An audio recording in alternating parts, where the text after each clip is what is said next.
საღამოშვიდობისა დღეს ხუთშაბათია და 23 საათზე პირველი არხის ეთერშია პირველი თემა. მანიფესტაციებისა და შეკრებების ახლებური რეგულირება, რომელიც პარლამენტში ოპოზიციის მძაფრი პროტესტის მიზეზი გახდა. კაცრდება თუ არა კანონმდებლობა ადმინისტრაციულ სამართალდარღვევათა კოდექსში შეკრებებისა და მანიფესტაციების შესახებ კანონში და პოლიციის შესახებ კანონში ცვლილებები შედის. სადავო მუხლები, უმცირესობის ბრალდებები და ხელისუფლების არგუმენტები. მიზეზები თუ რატომ გახდა საჭირო საკანონმდებლო ცვლილებათა პაკეტის მომზადება და კიდევ ერთი თემა. ახალი პოლიტიკური ძალა ოპოზიციურ ფლანგზე. ირაკლი ალასანია საკუთარ პარტიას აფუძნებს. ჩვენი საქართველო თავისუფალი დემოკრატები ახალი სახელით და ახალი პოლიტიკის სტანდარტების დამკვიდრების სურვილით. დღეს პირველი თემა წარმოგიდგენთ.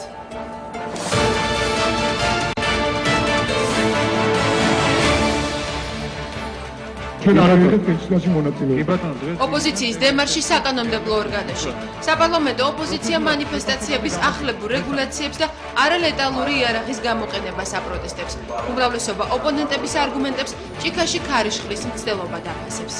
დღეს ჩვენს პოლიციას თავის არშენალში აქვს საკმარისი საშუალებები, რომ არალეტალური იარაღის გამოყენების გარეშე გავიდეს ფრონტს. ეს არის პოლიტიკური კანონმდებლობა, ეს არის საერთო პოლიტიკური თამაშის წესების განსაზღვრა ქვეყანაში და არ შეიძლება, რომ კონსენსუსის პოლიტიკური თანხმობის გარეშე ერთი პარტია იღებდეს ამ გადაწყვეტილებას. ამ საკითხების დრამატიზება არის უბრალოდ ჭიქაში ქარიშხლის ატეხვა, იმიტომ რომ მანიფესტაციების, მიტინგების, შეკრებების უფლება მომავალშიც ისევე ექნებათ ადამიანებს, როგორც აქამდე ჰქონდათ. ოპოზიციის და ხელისუფლების მზადება დებატებისთვის, რა თემებს ამზადებს უმცირესობა და რისთვის ემზადება უმრავლესობა. ის რომ პრეზიდენტმა მოითხოვა დრო ეს ნიშნავს იმას, რომ ის აფასებს ოპონირების მხარეს, რაც შეგვიძლია გაუწიოთ უმრავლესობას და ნაციონალურ მოძრაობას. შესაბამისად, ჩვენთვის გამოწვევა შეიძლება ითქვას დამატებითი გამოწვევა და შეიძლება დამატებითი мотиваციას იყოს, რომ გაცილებით მწვავე კითხვებით მოვემზადოთ.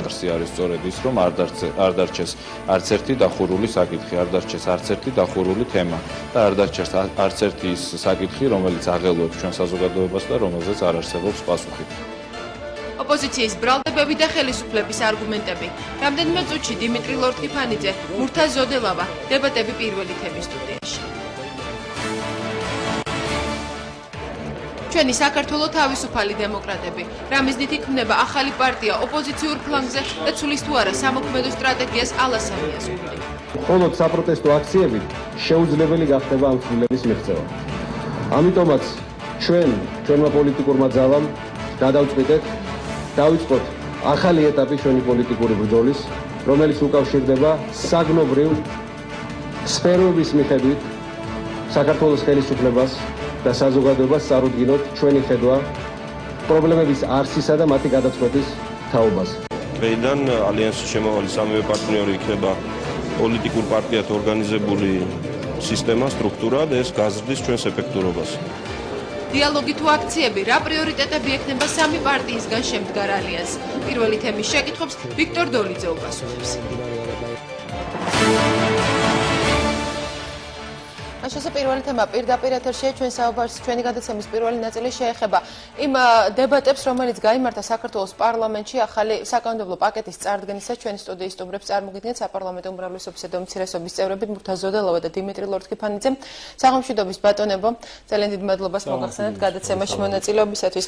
ბატონ მურთაზ, პირველ რიგში დავიწყოთ საუბარი იმ მიზეზებით, რის გამოც აუცილებელი გახდა საკანონმდებლო პაკეტის ამ პაკეტის შემუშავება. მადლობა, რომ ამ კითხვით მომართავთ. მე მინდა პირველ რიგში აღნიშნო, რომ არც ერთ შემთხვევაში ეს საკანონმდებლო ცვლილებები არ უნდა იქნას აღქმული როგორც კონკრეტული აქციების წინააღმდეგ მიმართული ნაბიჯიან აქცია, ასე ვთქვათ.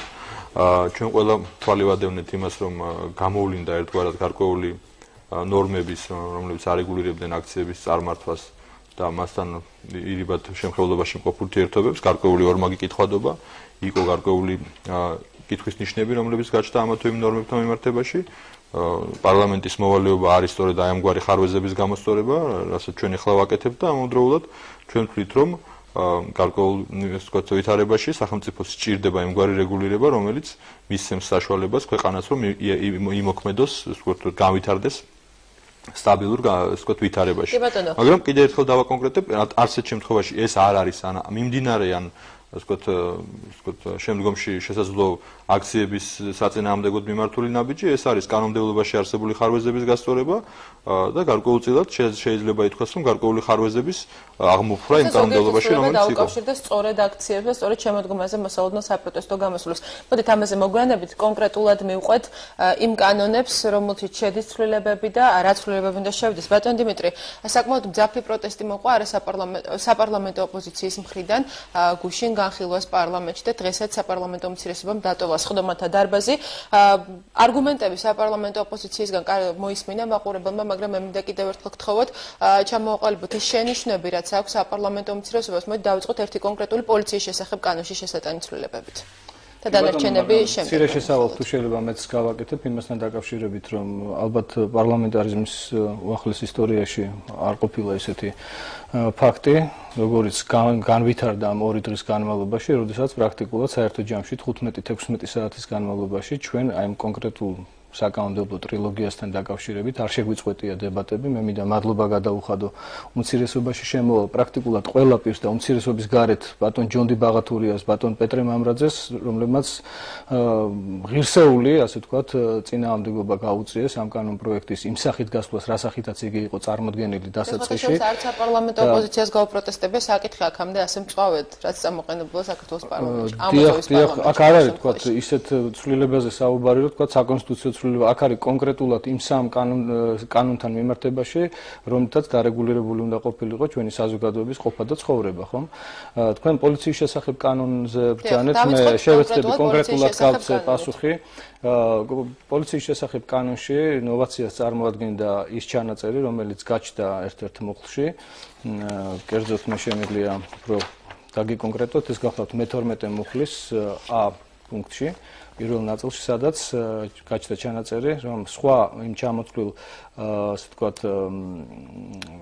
საშუალებებთან ერთად გამოყენებული ყოფილიყო ეგრეთ წოდებული არალეტალური იარაღი. რა თქმა უნდა, არალეტალური იარაღი ჩვენ გავაიგივეთ იმ იარაღთან, რომელიც გამოყენებული იყო ორჯერ, ჩვენს უახლეს პერიოდში, ეს იყო 2007 წლის 7 ნოემბერს და 2009 წლის 6 მაისს და შევეცადეთ მოგვეძიებია აბსოლუტურად აუწურავი მასალა, მოგვეწვია სამხედრო ექსპერტიზის შესაბამისი ექსპერტები ამ საკითხით მოვიწვიეთ უმცირესობის გაფართოებული სხდომა, ბატონი პალიკო კუბლაშვილიც ესწრებოდა და წარმოუდგინეთ მას ყველა ის არგუმენტი, რომელიც დაკავშირებული იყო იმ შეიარაღების, იმ მოწყობილობების გამოყენების შეუძლებლობასთან, რითაც დღეს არის აღჭურვილი შინაგან საქმეთა სამინისტროს სპეციალური დანიშნულების რაზმები. მე წარმოვადგინე კიდევაც საპარლამენტო სხდომაზე შესაბამისი ფოტოსურათი, ეს გახლავთ ამერიკულ-ბელგიური ჰიბრიდული წარმოების ესეთი იარაღი, რომელსაც სახელწოდება აქვს FNF-303, რომელიც არ მიეკუთვნება თავისი კლასიფიკაციით. ეს არის რომელიც იყო გამოყენებული. არალეტალური იარაღს, დიახ, ეს არის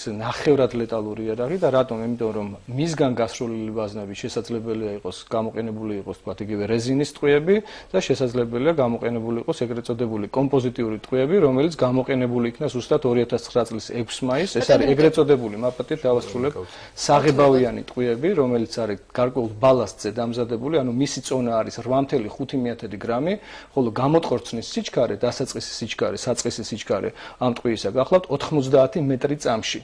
მაბატიეთ ბარემ დავამთავრებ. ეს იარაღი პირველად იქნა გამოცდილი ერახში, მასობრივი მიტინგებისა და მანიფესტაციების ჩახშობის დროს, რადგანაც სამი პიროვნება იქნა გარდაცვლილი. ის რომ ჩვენ პოლიციის სამმართველოსთან არ მივიღეთ ლეტალური გამოსავალი, ეს იყო ბედნიერი შემთხვევისა და რა თქმა უნდა ღვთისწყალობა დიდი. ის რომ პოლიციის შესახებ კანონში ამჟამად არსებული ახლავე ბატონ მურთას, ამჟამად არსებული ფორმულირებით რამდენად ცნობილია, სრულად არ არის დაკონკრეტებული ჩამონათვალი იმ საშუალებებისა, რაც შეიძლება გამოიყენოს პოლიციამ. ამ შემთხვევაში თქვენ რასაც ანუ ეს იყო კანონდარღვევა 7 ნოემბერს და 6 მაისს. მაპატიეთ მინდა დავასრულო იმასთან დაკავშირებით, რომ ჩვენი პირველი შენიშვნა, რომელიც გაისმა სხდომათა დარბაზში იყო ის, რომ სანამ ჩამოყალიბდებოდით იმაზე, მივცეთ თუ არა ხმა არალეტალური იარაღის გამოყენებას, უნდა ვიცოდეთ კანონქვემდებარე ნორმატიული აქტით, ანუ მარეგლამენტირებელი დოკუმენტაციით, იქნება თუ არა განსაზღვრული, რა არის არალეტალური იარაღი. ეს არის შურდული, ეს არის პნევმატური თოფი, ეს არის რაღაც განსაკუთრებული, თქვათ, მოწყობილობა. გარდა ამის, აქ არის გამოყენებული, ასე თქვათ, კიდევ ერთი ტერმინი, ფსიქოლოგიური ზემოქმედების შუბგერითი მოწყობილობა. ფსიქოლოგიური ზემოქმედების შუბგერითი მოწყობილობა ესეთი რამ ბუნებაში არ არსებობს. ამაზეც დავასაბუთებ. ისიც დავაკონკრეტ, იყო თუ არა კანონდარღვევა ამ კონკრეტული იარაღის გამოყენება? რა თქმა უნდა, იყო, ვინაიდან ეს არ იყო არალეტალური იარაღის გამოყენება არალეტალური ვაზნებით. ამაზეც მიუთითეთ, კარგია რომ უმრავლესობამ გაითვალისწინა მას შემდეგ, რაც ჩვენ უკვე არგუმენტირებულად დაუსაბუთეთ ეს საკითხი და მესამე მოსმენისთვის, რაც ჩემთვის ჯერჯერობით უცნობია თუ რა ცვლილებებია შეტანილი ხვალინდელი მოსმენისთვის, სავარაუდოდ ხვალ იქნება მესამე მოსმენა, არის გათვალისწინებული აღნიშნული ცვლილებები და შენიშვნები. ბატონ მურთასაც მივცეთ ამაზე პასუხის საშუალება. იყო თუ არა ეს კანონდარღვევა, რაზომებს მიმართავს ამასთან დაკავშირებით ხელისუფლება და დავასრულებ თუ შეიძლება კითხოს ბატონ მურთას. ჩაიდო თუ არა მესამე მოსმენით მომზადებულ ცვლილებებში უკვე მესამე მოსმენისთვის შევიდა თუ არა ის შესწორება, რასაც ითხოვდა საპარლამენტო ოპოზიცია, ანუ კონკრეტულად რა შემთხვევაში რა ტიპის იარაღი შეიძლება იქნას გამოყენებული. მოგახსენებთ პირველ რიგში მინდა გითხრათ რომ შემთხვევები ეს თქვათ ვითარებები რომლებიც ჩამოთვალა ბატონმა დიმიტრიმ ამ ვითარებებში არ ყოფილა გამოყენებული უკანონო იარაღი, მოქმედი კანონმდებლობა ჩვენ პოლიციას აძლევს საშუალებას გამოიყენოს ყველა სპეციალური საშუალება, რომელიც არ არის აკრძალული საერთაშორისო ხელშეკრულებებით, არც ერთი საერთაშორისო ხელშეკრულება არ გზალავს არალეტალური იარაღის გამოყენებას. იყო კითხვის ნიშნები ამასთან დაკავშირებით და სწორედ ამის გამოც ნაწილობრივ პირველ შეკითხვასაც თქვათ გაეცემა ამით პასუხი, ჩვენ კანონში შეგვაქვს პირდაპირ დათქმა იმის თაობაზე, რომ პოლიციას უფლება აქვს გამოიყენოს არალეტალური იარაღი. ანუ ეს კონკრეტული იარაღი, რაზეც საუბრობდა ბატონ დიმიტრი, განეკუთვნება არალეტალურ იარაღს. საუბრობდა არალეტალური იარაღზე, უბრალოდ ბატონ დიმიტრის აქვს, თქვათ, ეჭვი, რომ იქ გამოყენებული იქნა ამ არალეტალური იარაღით, გამოყენებული იქნა ლეტალური, ან ნახევრად ლეტალური ჭურვები. ეს იყო სწორედ შენიშვნა ბატონ დიმიტრის და ვთქვათ მისი კოლეგების. ეს შენიშვნაც ჩვენ მიერ იქნა გაზიარებული, ჯერთი მინდა ნამდვილად მხარი აუღო ბატონ დიმიტრის იმაში, რომ მართლაც ბოლო პერიოდების განმავლობაში უპრეცედენტო განხილვა იყო ამ კანონპროექტის ირგვლივ, რომელიც მართლაც ძალიან ბევრი საათის განმავლობაში გაგრძელდა და ჩვენ ამ კანონს არ ვიგებთ, ესე ვთქვათ, მხოლოდ ჩვენი, ესე ვთქვათ, მონაწილეობით, ჩვენ ძალიან ბევრი შენიშვნა, მათ შორის ბატონ დიმიტრის შენიშვნა იმის თაობაზე, რომ უნდა ყოფილიყო ჩანაწერი არა მარტო ლეტალური იარაღზე, არალეტალური იარაღზე უკაცრავად, არამედ არალეტალური ჭურვების გამოყენებაზე. ეს დათქმა იქნა გათვალისწინებული, ამავდროულად ჩვენ მიერ იქნა გათვალისწინებული შენიშვნა, რომელიც ეხებოდა ამ იარაღის გამოყენების წესს, რომელიც უნდა დადგენილიყო კანონქვემდებარე აქტით. ეს ჩანაწერიც შევიდა შესაბამის მუხში და ეს ამაზე დავკონკრეტდები. და ეს გამოყენების წესის დადგინდება შინაგან საქმეთა მინისტრის კანონქვემდებარე აქტით ამის თაობაზე ჩანაწერი გაკეთდა. ეხლა რაც შეეხება ზოგადად რატომ არალეტალური იარაღი. არალეტალური იარაღი ეს არის იარაღი, რომელიც არ არის საშიში სიცოცხლისთვის და მაგრამ პოლიციის შესახებ კანონში ბატონ დიმიტრისთან საუბარშიც ვახსენეთ, არის ჩამოთვლილი სპეციალური საშუალებები. მათ შორის ეს სპეციალური საშუალება ჩაემატა და დაკონკრეტდა შემთხვევები, როდესაც ეს შეიძლება გამოყენებულ იქნას, ეს შეიძლება გამოყენებულ იქნას, როდესაც თავს ესხმიან პოლიციელს, როდესაც თავს ესხმიან დაცულ ობიექტს, ახდება მასობრივი არეულობა. სპეციალური საშუალებების გამოყენება. არა, კი, ამაზე ნაწილობრივ უკვე გაგეცეთ პასუხი, გითხარით, რომ საერთაშორისო ხელშეკრულებები ამას არ გზავნებდა, შესაბამისად პოლიციამ ეს კანონიერად გამოიყენა, მაგრამ არის მეორე და უფრო მნიშვნელოვანი პრინციპი, რატომ შემოგვაქვს, ესე ვთქვათ, ეს დათქმა კანონში. მთელი დასავლეთ ევროპა, მთელი, ვთქვათ, დემოკრატიული სახელმწიფოები გადადიან, საპოლიციო სისტემები ამ სახელმწიფოებში გადადიან მეთოდებზე, როდესაც ხდება გარკვეული დისტანციიდან ვითარების განმუხტვა. ეს არის ერთ-ერთი საპოლიციო პრინციპი, რომელიც შემოვიდა დასავლეთში და ჩვენ ვთქვით, რომ ამაში ცუდი არაფერი არ არის, პირიქით, ამის мотиваცია არის ის, რომ შორი მანძილიდან ამგვარი არალეტალური იარაღით სიტუაციის განმუხტვა იწვევს ნაკლებ კონტაქტს პოლიციელსა და პოტენციურ სამართალ დამღებს შორის და ამ შემთხვევაში გამოიცხება დაზიანება როგორც პოლიციელის, ანუ ნაკლები ალბათობაა ფიზიკური დაზიანების როგორც პოლიციელის, ასევე მანიფესტანტის ან მასიურ არეულობაში მონაწილე, ვთქვათ, ადამიანის, მოქალაქის. ანუ ეს არის მთავარი პრინციპები, აქ არაფერი, ვთქვათ, განსაკუთრებული არ არის, კიდევ ვიმეორებ, მოქმედი კანონის გვაძლევდა ამის საშუალებას, მაგრამ ეხლა ხდება გარკვეული დაკონკრეტება, მე ვთვლი, რომ ურიგო არ გამოვიდა, მე ვთვლი, რომ მათ შორის ოპოზიციის შენიშვნების გათვალისწინება იყო დროული და ჩვენ არ ჩავიკეტეთ ჩვენ თავში მათი შენიშვნები, რომლებიც ჩვენ მიერ იქნა მიჩნეული, რომ იყო სწორი, გაზიარებული იქნა ჩვენ მიერ. ბატონ დიმიტრი, რამდენად მისაღებია ის არგუმენტები, რაც აქვს ამჟამად უმრავლესობის წარმომადგენელს, რამდენად მისაღებია საპარლამენტო ოპოზიციისთვის ის ცვლილება, რაც მომზადდა უკვე მესამე მოსმენისთვის? კიდევ ერთხელ ვიმეორებ, არც ერთი გამორიცხავს თუ არა ეს იმ საფრთხეებს რა საფრთხეებზეც ვარაუდობდა კალტონათი არც ერთი ჩემი შენიშვნა და მე ამაზე ხმამაღლა ვაკეთებდი განცხადებას, სანამ დავიწყებდი ამათ იმ არგუმენტაციაზე აპელირებას, არ იყო მიმართული იქითკენ, რომ რაღაცა პოლიტიკური რაღაც ესეთი ქაოსი გამომეწვია ამ დებატებით და შემდგომში თქვათ რაღაცა ქულები მეწერა ამაზე. ყოველთვის ჩემი საწყისი სიტყვა იყო ის, რომ ვისაუბროთ მხოლოდ წმინდა სამართლებრივ საკითხებზე. წმინდა სამართლებრივი საკითხები კი მოითხოვდა პირველ რიგში იმას, რომ ჩვენთვის ცნობილი იყო, რომ დღეს არსებული შეიარაღება სპეციალური დანიშნულების რაზმებისა მოიცავს ისეთ ჭურვებს, მოიცავს ისეთ მოწყობილობებს, რომლებიც არ მიეკუთვნება სრულად არალეტალურ მოწყობილობებსა და ჭურვებს. ამისი ნათელი დადასტურება იყო ის, რომ პირდაპირ თავშინასრული ტყვეებით მიიღეს სხეულის საკმაოდ მძიმე დაზიანებები და გამოუსწორებელი წარუშლელი კვალი მიიღეს, მათ შორის ისეთმა ადამიანებმა, რომლებმაც თვალი დაკარგეს, გახსოვთ თქვენ. ამაზე მეტყველებს ის სტატისტიკა, რომელიც გამოქვეყნებული არის სპეციალურ დოკუმენტში, ეს არის ჟურნალი არსენალი, ჩვენ მოწვეული ყავდა ბატონი ირაკლი ალადაშვილი და სწორედ აი აქ წარმოდგენილი არის ის ტყვეები, რომელთაც შეიარაღებულია ჩვენი სპეციალური დანიშნულების რაზმები და ეს ტყვეები არ წარმოადგენენ არალეტალურ დანიშნულების ჭურვებს. არალეტალური დანიშნულების ჭურვები არის სწორედ რეზინის, ეგრეთ წოდებული რეზინის ტყვეები, რომლებზეც საუბარი არსად არ არის. ეს არ გახლავთ რეზინის ტყვეები. ეს არის კომპოზიციური ტყვეები, რომლებიც შედგება 3 კომპონენტისგან და იწვევს საკმაოდ ლეტალურ დაზიანებას. ის ფაქტი, რომ ამის შესახებ შესაძლოა არც ბატონ მურთას ცოდნოდა, არც მე მცოდნოდა, რა თქმა უნდა ეს ბუნებრივია, მაგრამ იმის თაობაზე, რომ ჩვენ მოვიძიეთ ეს მასალები, დავდგეთ ეს არგუმენტაცია და მოვითხოვეთ, რომ კანონქვემდებარე ნორმატიული აქტები ჯერ განსაზღვრულიყო, რა გვაქვს და რას ვაწერთ ხელს, თორე მე არ გამიჭირდებოდა ბატონო მურთას მიმეჭირა თანხმობისთვის ხელი იმ შემთხვევაში თუ კი დავწუნდებოდით რომ ევროპის ყველა კონვენციასთან მიმართებაში რაშიც გათვალისწინებული შეიძლება იყოს აღნიშნული ჭურვები, აღნიშნული იარაღი არ გამორიცხავს საქართველოს წინამდვილეში მათ არსებობას. რა თქმა უნდა ეს არ არის პრინციპული დაპირისპირების ასე ვთქვათ საგანი.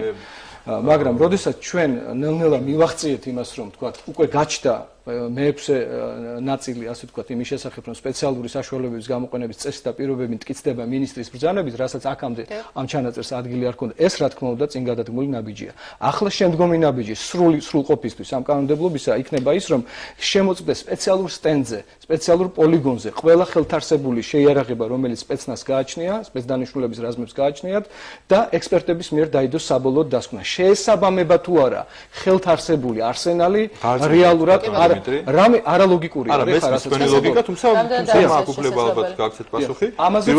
პირველ რიგში გარწმუნებთ რომ ყველა იარაღი შემოწმებულია ყველა თვალსაზრისით, მათ შორის მისი არალეტალურობის შემოწმების თვალსაზრისითაც და თუ ეს ეჭვები არსებობს, სწორედ ამ ეჭვების გამოსარიცხად მოხდა კანონში შესაბამისი ჩანაწერის ჩაწერა, სადაც არის საუბარი არა მხოლოდ იმაზე, რომ არალეტალური იარაღი შეიძლება გამოიყენოს პოლიციამ, იქვე გაჩნდა მინაწერი იმის თაობაზე, რომ არალეტალური იარაღი და მხოლოდ არალეტალური ჭურვი შეიძლება იქნას გასროლილი. ანუ პირდაპირ მარტივად რო ვთქვათ, ჩვეულებრივი რიგითი ადამიანების გასაგებენაზე რა თქმა უნდა მისი გამოყენების წესი და ყველა ის შესაბამისი ღონისძიებები, რომელიც უნდა გატარდეს, თუნდაც სპეცსამსახურის თანამშრომლის მიერ მისი გამოყენების ათვისების ან სხვა მიმართულებებით, ეს ყველაფერი განისაზღვრება მინისტრის შესაბამისი კანონქვემდებარე აქტ. ესეც ამის თაობაზე ჩანაწერიც კანონში, კანონპროექტში ჯერჯერობით არსებობს. ამიტომ თუ იყო ეჭვები, ჩვენ ვთავაზობთ ვარიანტს, რომელიც ამ ეჭვებს გამორიცხავს. თუ იყო, ასე ვთქვათ, გარკვეული ვარაუდები, რომ ხო არ გადააჭარბებს პოლიციას, ხო არ გამოიყენებს სხვაგვარად, ამ ეჭვების და ამ ვარაუდების საწინააღმდეგო ჩანაწერიც გავაჩინეთ. ანუ შესაბამისად, ყველა ის შესაძლებლობა, რომელიც შეუძლია გამოიყენოს, ასე ვთქვათ, საქართველოს პარლამენტმა, იქნა გამოყენებული. ჩვენ დარწმუნებული ვართ იმაში, რომ ეს იარაღი, უბრალოდ მე იმედი მაქვს, რომ ეს იარაღი დარწმუნებული ადამიანი ალბათ არაფერში არ უნდა იყოს, მაგრამ მე იმედი მაქვს, რომ ამ იარაღის გამოყენება ქართულ პოლიციას არასოდეს არ დასჭირდება, მაგრამ თუ ეს საჭიროება გაჩნდა, ის გამოიყენებს არალეტალურ იარაღს, ის გამოიყენებს არალეტალურ ჭურვს და შესაბამისად იქნება ნაკლები ალბათობა და ვარაუდი ზიანის მიღებაში იყოს განკუთვნილი საჭიროა სწორედ პოლიგონზე და სტენდზე შემოწმება იმის რაც ხელთარსებულა. კი ბატონო, მოდით გადავიდეთ მომდევნო საკითხზე, ცვლილებები манифестациების შესახებ კანონში, პუნქტები, რომელმაც ასევე გამოიწვია ოპოზიციის უკმაყოფილება. ბატონო დიმიტრი, რა ფორმით ზღუდავს ეს ცვლილებები გამოხატვის თავისუფლებას? ეს ფრაზა ძალიან ხშირად ისმოდა საქართველოს პარლამენტში. მე მოგახსენებთ ჩემს მოსაზრებას, რაზეც იყო აპელირება, სწორედ დებატების დროს და კამათის პერიოდში. ძალიან ხშირად უმრავლესობის წევრები, რომლებიც იცავდნენ თავიანთ პოზიციას, აპელირებდნენ იმაზე, რომ საზღვარგარეთ, კერძოდ გერმანიის მაგალითი იყო მოყვანილი, შემდგომ ხალბატონი პატრიცია ფლორმაც დაადასტურა ის, რომ დიახ, ზუსტად ევროპის მრავალ ქვეყანაში გამოყენებულია ესეთი ნორმა 20 მეტრის აკრძალვის, თქვათ 30 მეტრი, სხვადასხვა ასე ვთქვათ დისტანციის აკრძალვისა.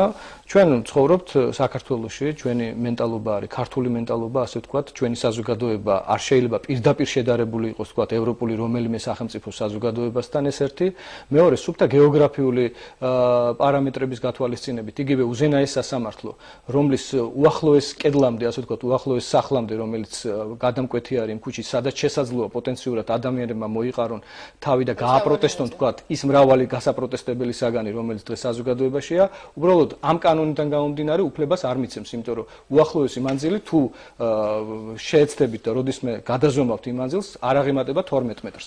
ანუ ამითი ჩვენ საერთოდ გამოურიცხავთ მოქალაქეებს იქ მისვლის უფლებას, ხო მართალია ეს ერთი. ანალოგიურად ერთ რამეს გეტყვით, თქვენ დაამატეთ აღნიშნულ კანონში მე-11 პრიმა მუხლი, რომელიც აქამდე არ არსებობდა. შესასრულებთან დაკავშირებულია?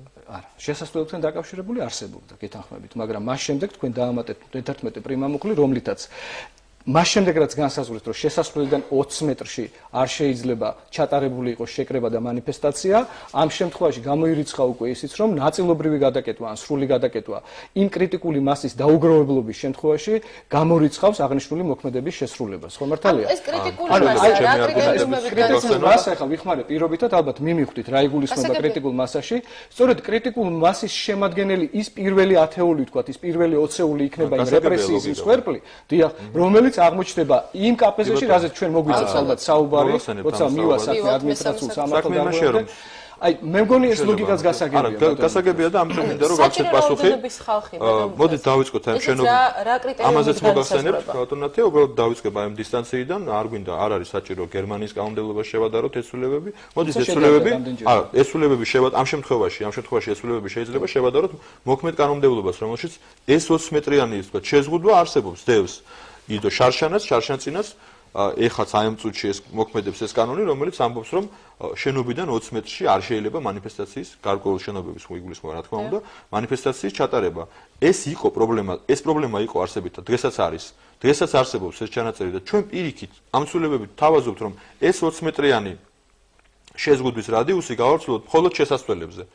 მხოლოდ შესასვლელებზე, ანუ პრინციპში ჩვენ ეს აკრძალვის ეს იცამეთ, მოქალაქეების უფლებაც თუ ამ ლოგიკით დღესაც შეზღუდულია, ანუ თქვენ გინდა თქვათ, რომ დღეს რაც არსებობს ის ჩანაწერი 20 მეტრიანი შეზღუდვის თაობაზე არ არსებობს და ჩვენ ვაჩვენთ, არა, დღესაც არსებობს 20 მეტრიანი შეზღუდვის სფერო, პირიქით ჩვენ უფრო დავავიწროვეთ ეს სფერო. ჩვენ ვამბობთ, რომ 20 მეტრის რადიუსში არ შეიძლება შენობის შესასვლელიდან. და ამავდროულად არსებობს დათქმა შენობის სრული ბლოკირების დაუშვებლობის შესახებ, ეს ცალკე საკითხია, მაგრამ ჩვენ არსებითად ეხლა შეზღუდვის ზონა შევავიწროვეთ, მათ შორის პარლამენტთან მიმართებაში ბატონო დიმიტრი, მათ შორის უზენაეს სასამართლოს ყველა სხვა შენობა ცდილობთ წაიყვანოთ მსჯელობა, ჩემთვის გასაგებია თქვენი ლოგიკა, მაგრამ თქვენ მე სპეციალურად ვახსენე კრიტიკული მასა, სწორედ აქ არის ძაღლის თავი ჩამარხული, როდესაც საუბარია იმაზე, რომ გასაგებია 20 მეტრს თავიდან არავინ არ ეკარება, ვთქვათ. მაგრამ მოდიან აქ მოქალაქეები. მოდიან და ამ მასას მოუძღვება პირველი ათეული. პირველი ჩანაწერი ხო? ანუ ვიღაცამ ხომ უნდა გადაკეტოს, ვიღაცამ ხომ უნდა აღმოჩნდეს ეს პირველი, რომელიცაც იწყება. ეს ჩანაწერი ხო დღესაც არსებობს, ანუ ლიდერებს ემუქრება. ეს ჩანაწერი ხო მოქმედებდა ბოლოს 3 თვის განმავლობაში, მაგრამ ამას არ გამოუწევია სახელმწიფოს მხრიდან აი ამ მაგრამ ბოლოს 3 თვის განმავლობაში ჩვენ არ გქონია მე-11 პრიმა მუხლით დათქმის მათ შორის ნაკლებად კრიტიკულ მასაზე არანაირი ვთქვათ ძალოვანი ზემოქმედება, ვთქვათ ძალისმიერი ზემოქმედება არ განხორციელებულა. ჩვენ პირიქით კიდევ ვიმეორებ, შევავიწროვეთ ის აკრძალვის ზონა, რომელიც არსებობს დღეს არსებულ კანონმდებლობაშიც. 20 მეტრის რადიუსის ფაქტიურად შემოვფარგლეთ მხოლოდ და მხოლოდ შემოსასვლელიდან 20 მეტრით და ამით საინტერესოა. მაგალითად, საქართველოს პარლამენტის შენობა და მიმდებარე ტერიტორია, რომელიც ბოლო წლების განმავლობაში მუდმივად არის საპროტესტო აქციების გამართვის უცვლელი ადგილი. რა ამ კანონის მიღების შემთხვევაში და ამ ცვლილების შესვლის შემთხვევაში რა ადგილას იქნება შესაძლებელი ჩატარდეს საპროტესტო აქცია? ჯერტი დავიწყოთ იქიდან, რომ ჩვენ არც ერთ შემთხვევაში არ ვეუბნებით ადამიანებს, რომ მათ არ ჩაატარონ მანიფესტაცია. თქვენ წარმოედგინეთ, ჩვენ მათ იმასაც კი არ ვეუბნებით, რომ არ გადაკეტონ სავალი გზის ნაწილი ნებისმიერ შემთხვევაში. ჩვენ ვამბობთ, რომ შესაძლებელია ნებისმიერ დროს თუ ის არ ითხოვს გზის გადაკეტვას ჩაატარონ მანიფესტაცია, მაგრამ თუ რაოდენობა თქვათ არის იმდენი, რომ უნდა გადაიკეტოს გზა, ამ შემთხვევაში კი ბატონო, გადაკეტეთ გზას. ეს ჩანაწერი არის. ძალიან მე თუ მკითხავთ, უწყინარი ჩანაწერია, მობრძანდით, ჩაატარეთ მანიფესტაცია, თუ ხალხის რაოდენობა, ძალიან მარტივი ლოგიკაა ჩემი აზრით. თქვათ არის იმდენად დიდი, რომ უნდა გადაიკეტოს მიმდებარე გზა, მაგისტრალი, ესეც გადაიკეტოს. მაგრამ თუ არ არის რაოდენობა, მაშინ არ გადაიკეტოს. აი ძალიან მარტივი ლოგიკაა. არის 100 ადამიანი არ გადავკეტოთ, არის 10,000 ადამიანი. ძალიან მარტივი ლოგიკაა. ცირე ჯგუფები, რომლებსაც კონკრეტული რაღაცა კონკრეტული ხასიათის პროტესტი აქვს, თქვა და უფლება აქვს მოვიდნენ და გამოხატონ და უბრალოდ ვერ ჩაეტინენ ამ 20 მეტრის რადიუსში და აქეთ უკვე გზა არის სავალი ნაწილი, ხო? ანუ მათ უნდა იფიქრონ გავაუქმეთ 20 მეტრის რადიუსში. ჩვენ ხო ეს საერთო რადიუსი ხო ფაქტიურად აღარ აქვს, მხოლოდ შესასვლელიდან 20 მეტრი გვაქვს. თუ კი მოვიდა ფართო მასა, ანუ მოვიდა ათასობით ადამიანი. თქვენ მათ უცხადებთ მორჩილებას. მაგრამ იმ შემთხვევაში თუ კი მოვიდა რაღაცა კონკრეტული ჯგუფი, კონკრეტული პრობლემის გამოსახატად, მათ ძალიან დიდი რისკ ფაქტორი აქვს იმისა, რომ ისინი ერთად აღმოჩნდნენ ყველანი, თქვა, ადმინისტრაციული სახტელის. ესეთი რისკი ჩვენ ხელისუფლების პირობებში არ ყოფილა და გაარწმუნებთ, რომ პარლამენტის არათუ 20 მეტრის რადიუსში, პარლამენტის უშუალო კედელთან მისი შენობის, თქვა, შენობის მიმდებარე 1 მეტრში, 9 მეტრში დგარად 50, 200, 300 და 1200 ადამიანის, მაგრამ ჩვენ მათ არ შევხებივარ და არ ამაზე მხოლოდ არ მოგახსენებთ. არ დარჩენილა არასამთავრობო ორგანიზაცია, რომელსაც კრიტიკული აზრი არ გამოეთქვა ამ საკითხთან დაკავშირებით. აზრის თავისუფლების, აზრის გამოხატვის თავისუფლებისა და სიტყვის თავისუფლების შეზღუდვასთან დაკავშირებით. თქვენი ნაციონალური მოძრაობის მასაზრდოებელი და ერთ-ერთი დამფუძნებელი, ასე ვთქვათ, ღია საზოგადოება საქართველოს ფონდი, სოროსის ფონდი და მისი ხელმძღვანელი ქალბატონი ქეთი ხუციშვილი. მე გაკვირვებას ვერ მალავდი, უბრალოდ მაესტროს ტელეეთერში მე უსმენდი ამ ქალბატონს აბსოლუტური სიზუსტით, სამართლებრივი სიზუსტით თავს დაესხა თქვენს კანონ პროექტს, თქვენს მიერ წარმოქმნილ. ბატონ დიმიტრი, მინდა გითხრათ, კრიტიკული მოსაზრება არ ნიშნავს ჭეშმარიტ მოსაზრებას. ეს არ იყო მხოლოდ კრიტიკული მოსაზრება, არ ნიშნავს ის, რომ ეს არის ჭეშმარიტება. ჩვენ ამ შემთხვევაში ძალიან მარტივი ლოგიკაა. რა შემთხვევაში პარლამენტზე სად გადის ეს ზღვარი, რა შემთხვევაში შეიძლება შეკრება და დღეს მოქმედ კანონმდებლობაშიც წერია. ბატონ დიმიტრი, დამეთანხმეთ იმაში, რომ 20 მეტრის რადიუსში აქციის ჩატარების შეზღუდვა არა მარტო პარლამენტთან, არამედ რიგ სხვა შენობებთანაც დღესაც კანონში შარშანაც, შარშანწინაც, იმისინაც და უფრო ადრეც ეწერა. ამიტომ აი ეს მაგრამ რა მოხდება? აი და არის. მე შევეცდები ძალიან უცებ აგიხსნათ ლაკონურად ორ სიტყვაში. აქამდე თუ იყო შეზღუდვა შენობიდან აქეთ, ეხლა უკვე შეზღუდვა აქედანაც შენობისკენ. აი ეს მომენტია. თუ შეიძლება დავაზუსტო და სავალი ნაწილი გადაკეთო. იყო კითხვის ნიშნები იმასთან დაკავშირებით, საიდან უნდა მოხდეს 20 მეტრის ათვლა შენობიდან თუ შენობას აქვს გალავანი გალავნიდან. ეს ყველა პრობლემა მოიხსნა, ეს ყველა კითხვის ნიშანი მოიხსნა, მას შემდეგ რაც ეხლა თუ მოიხსნება თუ ეს კანონ პროექტი იქნა მხარდაჭერილი და მიგებული, ჩვენ პირდაპირ ჩავწერეთ, რომ შენობის შესასვლელიდან 20 მეტრის რადიუსში არ შეიძლება. სხვა ეს ვთქვათ, მისი ნაწილები ამ მხრივ შეზღუდული არ არის და ამავდროულად ჩანაწერი, რომელიც არც ფეხით მოსიარულეთა სავალი ნაწილი. არა, ფეხის თუ რაოდენობა ადამიანთა ამას ითხოვს და ეს ლოგიკა ყველგან ვრცელდება. ის ლოგიკა, რომ თუ ადამიანთა რაოდენობა, მანიფესტაციაში მონაწილე ადამიანთა რაოდენობა ითხოვს რაღაც სავალი ფეხით მოსიარულეთა თუ სატრანსპორტო საშუალების სავალი ნაწილი ნებისმიერი ფორმა, ესე ვთქვათ, გადაადგილებისა შეიზღუდება იმ შემთხვევაში, თუ კი ადამიანთა რაოდენობა, მანიფესტაციაში მონაწილე ადამიანთა რაოდენობა ამას ითხოვს და ჩვენ ვეუბნებით მათ, რომ კი ბატონო, ჩაატარეთ, ოღონდ თვითმიზნურად, საგნებით მაგალითად, ან 5 ადამიანი თუ არის, ნუ 5 შეიძლება უტრირება, 200, 300 ადამიანი თუ კი ეტევა ამ გზის მიღმა არსებულ ტერიტორიაზე, ნუ გადაკეტავთ გზას, ნუ შევქმნით პრობლემებს სხვა ადამიანებს. ეს არის მარტივი ლოგიკა. ნუ გადავკეტავთ საგნებით, საკნებით, ან გნებავთ თუნდაც სატრანსპორტო საშუალებით გზას, რომლის გადაკეტვის, თქვა, საჭიროება მიტინგიდან გამომდინარე, მანიფესტაციაში მონაწილე ადამიანებთან რაოდენობიდან გამომდინარე არ არის. ხო, მარტივი ლოგიკაა, ჩემი აზრით, არ ვიცი. მე მგონი არის ძალიან მარტივი ლოგიკა. ბატონ დიმიტრი. ნებისმიერი ფორმა ჩაატარეთ, უბრალოდ აი ამ კანონის ინიციირებით და ამ კანონის მიღებით, რაშიც მე ეჭვი არ მეპარებო, რომ თქვენის რაოდენობა გეყოფათ პარლამენტში, რომ მიიღოთ, თქვენ საზოგადოებას აიძულებთ შეიკრიბონ ერთ ტრიალ მინდორზე, ვთქვათ. ძალიან დიდი რაოდენობით და აი ამ რაოდენობით მობრძანდნენ იქ, სადაც თქვენ უკვე მორჩილი იქნებით და სადაც თქვენი უმრავლესობა იქნება მორჩილი, თქვენივე კანონმდებლობიდან გამომდინარე და თქვენივე კანონმდებლობიდან გამომდინარე იქნებით მძევალი აი იმ პირობებისა, რასაც დებთ ამ კანონში. ჩვენ არსებულ კანონმდებლობას უფრო გარკვეული ხალხიკრიბებოდა იგივე რუსთაველის გამზირზე, ნელ-ნელა და ნაწილ-ნაწილ ეს ადამიანები შეიკრიბებიან დიდგორის ველზე თუ თქვა იპოდრომზე და აი იქიდან დაიჭრებიან. ჩვენ კანონით ამ ადამიანებს არ უგზავნოთ შეკრებას არც დიდგორის ველზე, არც ტრიალ მინდორში, არც რუსთაველის გამზირზე, არც კოსტავას გამზირზე, არც ერთ გამზირზე ამ ადამიანებს შეკრების უფლება არ ეზღუდებათ. უბრალოდ ვეუბნებით ადამიანებს, რომ თუ საჭიროება არ არის ქუჩის გადაკეტვის, ნუ გადავკეტავთ, თუ ბევრნი ხართ, გადაკეტეთ და უბრალოდ საგნებით ან ნივთებით ნუ გადაკეტავთ, ნუ შეუქმნით დისკომფორტს სხვა ადამიანებს, რომელთა უფლებაც ასევე მნიშვნელოვანია. ყველა უფლება მთავრდება იქ, სადაც იწყება სხვა ადამიანების უფლება. ეს მარტივი ლოგიკაა. საპარლამენტო ოპოზიცია, რომელიც აპროტესტებს სამსრულებლებს, რა რეკომენდაციებს და რა ტიპის შესწორებებს თავაზობს ხელისუფლებას? პირველ რიგში მე ტყუილა არ ვახსენე, ასე ვთქვათ, საკანონმდებლო ტრილოგია, აქ საუბარი არის სამივე კანონმდებლობაზე ერთიანობაში, იმიტომ რომ როგორც ბატონმა პარლამენტის თავმჯდომარემაც ახსენა, სწორედ მანიფესტაციებისა და შეკრებების შესახებ კანონიდან გამომდინარეა უკვე ის სანქციები, რომელთაც განსაზღვრული არის ადმინისტრაციულ სამართალდარღვევათა კოდექსში ცვლილებები და ჩვენ რომ არ შევეხოთ ამას, ეს არ იქნება სწორი, პირველი, ყველაზე აღმაშფოთებელი. და რაზეც თქვენ ბატონო მურთას უმრავლესობას არ ქონდათ პასუხები და იქნებ დღეს საზოგადოების წინაშე უფრო კონკრეტულები იყოთ იმ კითხვებთან დაკავშირებით. კიდევ მეორე კრიტიკული აზრი არ ნიშნავს მაშინ, როდესაც 2006 წელს სისხლის სამართლის კოდექსიდან ამოვიდა დასჯადობის ისეთი სახე, როგორიც იყო ტუსაღობა. ერთი მარტივი მიზეზის გამო, რომ შესაბამისი დაწესებულებები იმდროინდელ იუსტიციის სამინისტროს არ გააჩნდა და აბსოლუტურად ზედმეტი და გამოუყენებელი იყო ეს ჩანაწერი. დღეს, როდესაც ჩვენ და გუშინ გამოვიდნენ ის ახალგაზრდები, 37 ადამიანი იყო დაკავებული ყველა წინასწარი მოთავსების, დროებითი მოთავსების იზოლატორში, წინასწარი დაკავების საკანში, სადაც გაუსაძლის პირობებში გაატარეს 30 დღე, სადაც მოთავსება ეწინააღმდეგება დღეს არსებულ საკანონმდებლო ყველა ნორმას, თქვენ აპირებთ, რომ არ იკმაროთ 30 დღე და გაზარდოთ ეს ასე ვთქვათ დღეების რაოდენობა 90-მდე. თქვენ თავად გადახვედით მომდევნო საკითხზე, ადმინისტრაციულ სამართალდარღვევათა შესახებ. იმიტომ რომ სწორედ მანიფესტაციებისა შეკრებების შესახებ კანონთან დაკავშირებული ეს ცვლილებები დაკავშირებულია საბოლოო მიზანთან, რომ დასჯილები იყვნენ ის ადამიანები, რომლებიც გაბედავენ და მაინც მოვლენ რუსთაველზე. მაინც დადგებიან. არამს და არამს ეს ამას არ უკავშირდება.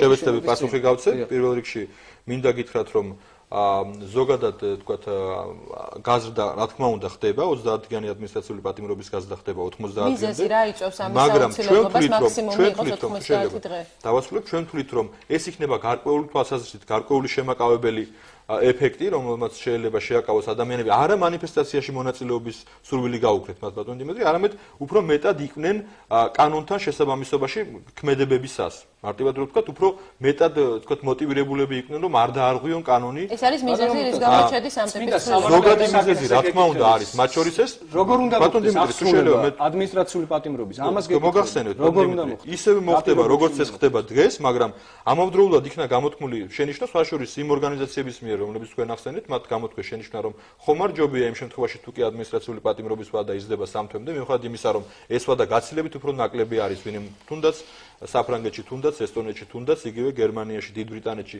მრავალ სხვა სახელმწიფოში. მაგრამ აქამდე საქართველოს მიუხედავად იმისა, რომ მე რა რატომ იქნება 90 დღიანი პატიმრობის პრევენციული მას რა თქმა უნდა აქვს უფლება გარკვეული ასე ვთქვათ დათქმები შეცვალოს და მე ხარ ვცდილობ დავასაბუთო თუ რატომ თვლით ჩვენ საჭირო დამცველების განხორციელებას. ეს არის პარლამენტის უფლება და ეს არის საკანონმდებლო ორგანოს უფლება, რომ განახორციელოს მათ შორის ამგვარი ცვლილებები.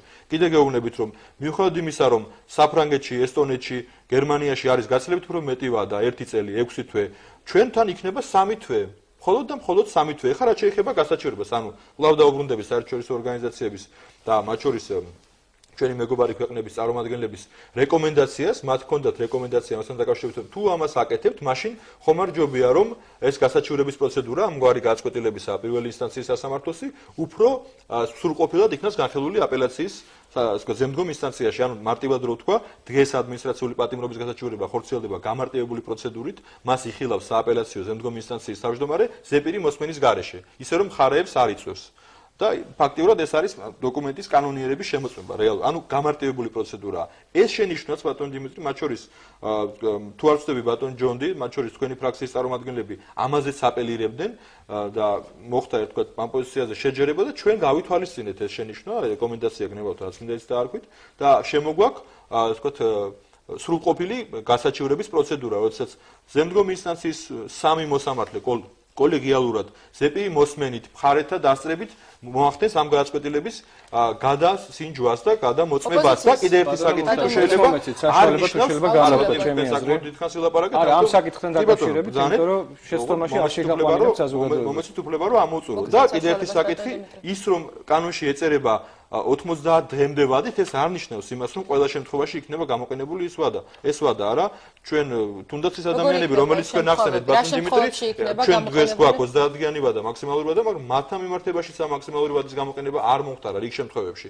ამიტომ 3 თვიანი ვადა ამას გადაწყვეტავს კონკრეტულ შემთხვევებში მოსამართლე გადაცნობის და სამართალდარღვევის ხარისხიდან გამომდინარე და რა თქმა უნდა, ყველა შემთხვევა არ იქნება 90-დიანი პატიმრობა, არა, ბუნებრივია, არა, იქნება ნაკლები ძალიან იშვიათად იქნება 90 დღე, ამიტომ ესეთი უტრირება რომ აი ნახეთ სამჯერ იზრდება, არ არის ესე ბატონ დიმიტრი, იზრდება დიახ, მაგრამ ეს იმას არ ნიშნავს, რომ ყველა შემთხვევაში იქნება გამოყენებული 90 დღე, კიდევ ვიმეორებ, მიუხედავად იმისა, რომ ვზდით იმავდროულად ვითვალისწინებთ რა საერთაშორისო ორგანიზაციების, მეგობარი ქვეყნების წარმომადგენლების, მათ შორის თქვენი და თქვენი კოლეგების შენიშვნას შემოგვაქვს სრულყოფილად მისი გასაჩივრების პროცედურა, რომელიც არის ძალიან მნიშვნელოვანი. თუ კი იქნება გარკვეული, ასე ვთქვათ, კაცი მიდგომა პირველ ინსტანციაში, მეტი ალბათობა არის, რომ ოპოზიციას აქამდე არის გათვალისწინებული ბატონ დიმიტრი. ყველა ამათი მათ შორის კოლეგების შენიშვნა იყო, რომ ვადა ამდენად არ აგვეწია, ნუ ეს შენიშვნა არ იქნა გაზიარებული, მაგრამ სხვა არა მხოლოდ ვადაზე, სხვა ყურადღებით მოგისმენთ, მაინც დამჭა შტაბეჭდილება, რომ თქვენ არ გაეცეთ ბოლომდე ამ დასმულ კითხვას პასუხი. პირველ რიგში იმას, რომ შინაგან საქმეთა სამინისტროს დროებითი მოთავსების იზოლატორი წინასწარი დაკავების საკანი, ეს გახლავთ ადგილი დაწესებულება, სადაც შესაძლებელია პირის მოთავსება არა უმეტეს 72 საათისა და ეს იმპერატიულად განსაზღვრულია სისხლის სამართლის საპროცესო კანონმდებლობით. იქ მოთავსება პირისა, რომელიც უნდა რიცხული იყოს. აკვეთი ღონისძიებით მჟავდებული პირები, სწორედ შეფარდებული პირები, სად იხდიან 72 საათს იხდიან თუ 3 თვეს. აკვეთის ღონისძიება შეფარდებული პირები, რომელთა მიმართ გამოყენებულია სისხლის სამართლის საპროცესო იზოლების სახით ორთვიანი პატიმრობა, იხდიან აღნიშნულ პატიმრობას გლდანის მერვე იზოლატორში. არა მარტო ბატონ დიმიტრი. არა, როგორ გეკადრებათ? ნუ შევიყვან შეცდომაში 72 არა, ბატონო მურთაზ ახლა ადვოკატებიც გვიცქერენ, იურისტებიც გვიცქერენ და გვიცქირო ბატონ დიმიტრი, მაგრამ ყველა შემთხვევაში ესე არ ხდება. პირდაპირ წერია კანონში, რომ 48 საათის განმავლობაში ბრალის წაყენების შემდგომ და შემდგომ 24 საათში პირი უნდა იქნეს მიმართული უკვე სასამართლოში და სასამართლოში მის მიმართ აკვეთი ღონისძიების გამოყენების შედეგების შემდგომ უკვე თუ კი ის არის საპატიმრო აკვეთი ღონისძიება, პირი მიემართება დროებითი მოთავსების უпростоრად წინასწარი გამოძიების იზოლატორში, რომელიც არის ცნობილი გლდანის ნომერ მერვე დაწესებულებად. ახლა ნუ გადამახვევინებთ ძალიან თქო აზრს. მე არგუმენტები რომელსაც მოგახსენებთ, შემდეგაც დაასრულებ. საჯელო ახსრულების პრეროგატივა ამ ქვეყანაში ჯერჯერობით აქვს საჯელო ახსრულების პრობაციისა და იურიდიული დახმარების სამინისტროს, რომლის დაქვემდებარებაში არსებულ დაწესებულებაში უნდა მოხდეს სწორედ ადმინისტრაციულ საჯელგანსაზღვრული პირის პატიმრობის მოხდის პირობების განსაზღვრა. ყველა სხვა შემთხვევაში თუ კი ჩვენ შინაგან საქმეთა სამინისტრო, რომელიც არის სამართალდამცავი ორგანო ამ შემთხვევაში, აკავებს პირს ადმინისტრაციული წესით, მიიყვანს მას სასამართლოში და სასამართლო მას შემდეგ რაც განუსაზღვროს ადმინისტრაციულ პატიმრობას, იგი აღარ არის უფლებამოსილი მის დაქვემდებარებაში არსებულ წინასწარი მოთავსების საკანში დაამწყდიოს ეს ადამიანი 30 დღით. მე აღარ მაქვს ლაპარაკი ხა კონკრეტულ მაგალითებზე არ შევჩერდები და მე იმიტომაც მოგიყვანეთ მაგალითად რომ 2006 წელს თქვენ იმიტომ ამოიღეთ ჩვენმა წინამორბედმა პარლამენტმა იმიტომ ამოიღო ტუსაღობა რომ არ იყო შესაბამისი პირობები ტუსაღებისთვის რომ მათ მოეხადა ტუსაღობა. თუ შეიძლება გახსენეთ პასუხს, ერთი დავიწყებ იქიდან რომ ძალიან კარგია. მაპატეთ, მე არ დამთავრებია თქვენ ადმინისტრაციული პატიმრობის გასაჩივრების თემასაც შეეხეთ. თქვენ არ აღინიშნავთ იქ რომ სანამ მოხდება ზეპირი მოსმენა კონკრეტულ საკითხთან დაკავშირებით, ჯერ უნდა განიხილოს სასამართლომ დასაშვებობის საკითხი. ანუ საუბარია სააპელაციო სასამართლოზე. დასაშვებობის საკითხის განხილვის დროს თქვენ პირდაპირ გაქვთ ჩადებული ნორმა, რომ თუ კი არ არის ისეთი გარემოება, რომელიც ცნობილი არ იყო წინა ინსტანციის სასამართლოსთვის, ამ შემთხვევაში საჩივარი არ იქნება, ანუ სარჩელი არ იქნება დაშვებული დასაშვებობის ნორმა. ყველა სხვადასხვა დაკავშირებით არსებობს ბატონ დიმიტრი, ამიტომ ეს იმას არ ნიშნავს. როცა საუბარია იმაზე, რომ პირველ ინსტანციის სასამართლოში როცა საუბარია, ძალიან გთხოვთ, დამამთავრებინეთ, მე მინდა ზუსტად ნახევარი წუთი რომ დავასრულო ჩემი აზრი. როდესაც პირველ ინსტანციის სასამართლო არაჯეროვნად შეაფასებს მტკიცებულებებს და ჩვენ გვექნება სრული საფუძველი იმისა, რომ სწორედ აღნიშნული დებულებები გავასაჩივროთ ზემდგომ ინსტანციის სასამართლოში და თუ კი ჩვენ არ გვექნება რაიმე ახალი გარემოება, რომელიც არ იყო ცნობილი, ეს არ უნდა გვიზღუდავდეს ჩვენ უფლებას, რომ ზეპირი მოსმენით მოგვისმენოს სააპელაციო სასამართლო. პირიქით შემოგვაქვს მოდელი, როდესაც უფრო სრულყოფილად მოხდება საჩივრის ვთქვათ განხილვა. რაც შეეხება საპატიმრო დაწესებულებებს, ძალიან დიდი მადლობა, რომ გარკვეულ ეს არის 291 მეორე პრიმა მუხლი, სადაც პირდაპირ ბოლო აბზაცში ჩადებული ანტიდემოკრატიული ნორმა. ჩვენ ხელისუფლება ვეღირსეთ იმას, რომ თქვენ ოპოზიცია საუბრობთ იმაზე, რომ საპატიმრო ადგილებში გარკვეულ კოლონიებში არის კარგი და თქვა ნორმალური ვითარება. ამისთვის ძალიან დიდი მადლობა. კი ბატონო, გდანის მერვე საპრობილეში, სხვა საპრობილეებშიც ვარ ნამყოფი და ვიცი რომ იქ არის ნორმალური ვითარება, მაგრამ ამაზე საუბარი არ ხდება ხოლმე საჯარო საკავშირშია ეს თემა. მე მინდა რომ აღვნიშნო ეს რომ რაღაცა არგუმენტი თქვენ მოიყვანეთ რომ იქ კარგი ვითარებაა და ხوارჯობია ყველა იქ იყოს. იქ არის კანონის დადგენილი წესით აღსრულების ვითარებაც კარგია ბატონ დიმიტრი დამეთანხმეთ. ეხლა რაც შეეხება იქ არის კანონით დადგენილი წესით აღსრულების ვითარება. არ შეიძლება KPZ-ში სადაც არ არის არავითარი პირობა ადამიანი მოვათავსოთ თქვენი არგუმენტები 72 საათზე მეტ თქვენი არგუმენტები ჩვენი და ჩემი და თქვენი არგუმენტების ეს თქვა სიმყარე და სისწორე უნდა შეაფასოს საზოგადოებამ, ამიტომ საზოგადოება ამაზე გაწყვეტილებას მიიღებს თვითონ განსაზღვრავს რომელი არგუმენტია უფრო სწორი, მაგრამ მე დამეწმოთ საზოგადოებას თქვენი ერთ ჩამოყალიბებული პოზიცია აქვს. ნუ იქნებით რადიკალურია ბატონ დიმიტრი. რაც შეეხება პატიმრობას ზოგადად ადამიანმა არ უნდა დაარღვიოს კანონი, ადამიანმა არ უნდა დაარღვიოს მათ შორის სამართალდარღვევათა კოდექსი და ის არც ერთ შემთხვევაში არ მოხდება 4 კედელში. გარწმუნებ თამაში ბატონ დიმიტრი, თუ ადამიანი არ ღვევს კანონს, სამართალდარღვევათა კოდექსს და თუ ის ჩადის კანონსაწინააღმდეგო ქმედებას, ის ვერ იქნება კომფორტში და ბუნებაში, ის იქნება 4 კედელში, ნუ ეს მარტივი ლოგიკაა. ამას არ ვამბობ. კანონის მოქმედება დროში, სივრცეში და პირთაწრის მიმართ უნდა იყოს უნივერსალური და მრავალჯერადი მოხმარება. არ შეიძლება რაღაც კონკრეტულ პოლიტიკურ, მაგრამ გეუბნებით რომ თუ ადამიანი არ ღვევს კანონს, ის რომ ის ადამიანი ხდება 4 კედელში, ეს არ არის კი, მაგრამ არანორმალური, ეს ნორმალურია. თქვენი უმრავლესობის წევრი დღეს გამოდის და ამბობს, რომ ვენეციის კომისიიდან ისინი ოქტომბერში, თქვენ ოქტომბერში ელოდებით პასუხს, რატომღაც წინასწარ დააანონსეთ, რომ ოქტომბერში ღებულობთ. ჩვენ კი არ დავაანონსეთ, ბატონ დიმიტრი, სავარაუდო ვადა გვაცნობეს ამგვარი ვენეციის კომისიიდან. სავარაუდო ვადა გვაცნობეს ოქტომბერში იქნება ბატონ დიმიტრი, შესაძლებელია სავარაუდოდ ჩვენი პასუხი იქნება ოქტომბერში. ეს გვაცნობეს. ესე იგი კანონის მოქმედება იქნება ოქტომბრამდე, ეგრე გამოდის. რა მნიშვნელობა, რა შემთხვევაში უარყოფით იქნება პასუხი ვენეციის კომისიიდან. ერთი თქვენ ძალიან კარგად იცით რომ ვენეციის კომისიის უარყოფითი დასკვნის გაზიარების ვალდებულება არ აქვს არც ერთ სახელმწიფოს, მათ შორის არც ჩვენ ბატონ დიმიტრი, მაგრამ მიუხედავად იმისა რომ ამგვარი ვალდებულება არ არსებობს, ჩვენ ძალიან ხშირად და უმეტეს შემთხვევებში თუ შეიძლება ანუ თქვენ აღიარეთ ამას ფორმალობისთვის აკეთებთ, რაღაც დემოკრატიული არა, რატომ ფორმალობისთვის რეალურად ვაგზავნეთ ამ კანონს. აგზავნით იმიტომ რომ დაინტერესებთ ფორმალური მოქმედება სად არის ბატონ დიმიტრი, როცა რეალურად ვაგზავნით მას და როცა რეალურად მოვა ვალდებულება არ გაკისრიებთ ვენეციის კომისიის არც ერთ სახელმწიფოს არ აკისრია ამგვარი ვალდებულება ბატონ დიმიტრი, უბრალოდ ეს არის კეთილინების და რამდენად თქვენ თუ აპირებთ იმ კომისიის დასკვნების გამოყენებას. რა თქმა უნდა შევხედავთ ამ დასკვნებს და რომელ დასკვნებსაც ჩვენ გავიზიარებთ და თუ მიჩნეულ იქნა რომ ეს დასკვნა არის შესაბამისი, ისევ როგორც ჩვენ შეიძლება თუ არა პროექტის გაგზავნა და არ უკვე კანონის გაგზავნა.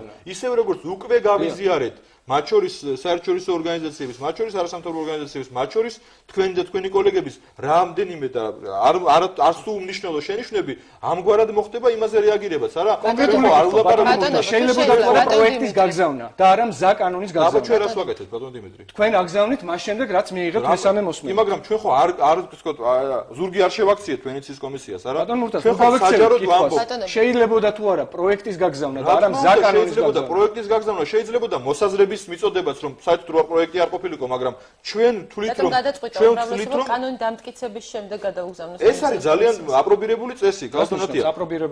ეს იმისნავს იმას, რომ თქვენ შეგიძლიათ მოიკითხოთ ვენეციის კომისიაში სტატისტიკა, თუ რამდენ კანონ პროექტზე არის, რამდენი კანონ პროექტი იგზავნება და რამდენი მზა კანონი, მიღებული კანონი და აღმოაჩენთ აუცილებლად ბატონ დიმიტრი, რომ უდიდესი უმრავლესობა კანონებისა, რომელზეც მუშაობს ვენეციის კომისია როგორც ვთქვათ ექსპერტი, არის უკვე მიღებული კანონი. ეს არის ძალიან მარტივად გადამოწმებადი რამ. თქვენ შეგიძლიათ ეს სტატისტიკა ლოგიკაში არ ძირდება, უკაცრავად, მაგრამ არ ხდება არანაირი ოპოზიცია რომ კიდევ მეუბნება რომ საზოგადოება ეს შეფასება საპარლამენტო ოპოზიცია რომ ვენეციის კომისიის რეკომენდაციები აუცილებლად იქნება უარყოფითი ხასიათის.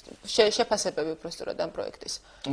ჯერ ეს ერთიც გამომდინარე იქიდან რომ არსებობს ისეთი უტყუარი, ასე ვთქვათ, ფაქტობრივი გარემოებები, რომელსაც ვერაულის არც თუ ვენეციის კომისია, არამედ ვერც ერთი კომპეტენტური კომისია, მე მოგახსენეთ რასთან დაკავშირებითაც ვამბობ, ეს არის 90 დღიან პატიმრობასთან დაკავშირებით და საერთოდ ადმინისტრაციული პატიმრობის გამოყენებასთან მისი მოხდის პირობების განუსაზღვრელად, იმიტომ რომ არც ერთი კანონმდებლობა დღეს მოქმედი საქართველოში და დამეთანხმება ბატონი მურთაზი რეგლამენტირებას არ ახდენს, თუ რა პირობებში უნდა მოხდეს გავლა ადმინისტრაციულ სასჯელ დადებული ადმინისტრაციულ პატიმრობა განსაზღვრული პირისთვის. ამაზე ჩვენ არაერთხელ გვისაუბრია და თქვენ ანუ იყენებთ ანალოგიას კანონის პატიმრობის შესახებ. არარეგულირებულ კანონს ვეცადებ. გამოყენებული ანალოგია კანონისა პატიმრობის შესახებ. კი ბატონო. ხოლო ანალოგიით კანონისა პატიმრობის შესახებ ყოველად გამორიცხულია რომ ადმინისტრაციული პატიმარი უფრო უარეს დღეში გყავდეთ, ვიდრე სისხლის სამართლის დამნაშავე. აი ამაშია საქმე და მე დარწმუნებული ვარ რომ ვენეციის კომისია მიიღებს კომპეტენტურ და ობიექტურ ბატონ დიმიტრი, მომდევნო კითხვა უნდა დავსვა. ბატონ მურთაზ თუ შეიძლება. ყველა არის იმ ვითარებაში ბატონ დიმიტრი, კომენტარი უნდა გთხოვოთ იმ საკითხზე, რაც იმ განცხადებაზე, რაც გააკეთეს დღეს უმრავლესობის ლიდერებმა, მათ თქვენ საპარლამენტო ოპოზიციის წარმომადგენლები ამ შენიშვნების გამო საკუთარი პოლიტიკური ინტერესების გატარებასა და იმიჯის გამომჯობესების მცდელობაში დაგადანაშაულოთ ხელისუფლებამ.